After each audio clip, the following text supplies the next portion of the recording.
mo na kailangang pumunta ng Bohol para makita ang Chocolate Hills.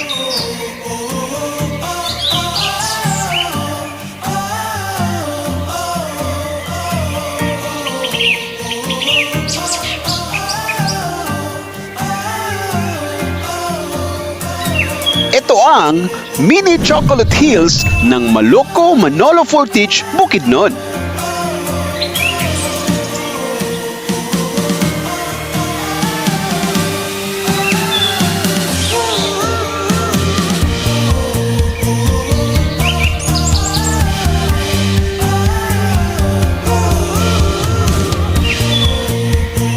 Di mo to masyadong makikita kapag umuulan, ngunit maganda pa rin ang view dahil merong fogs.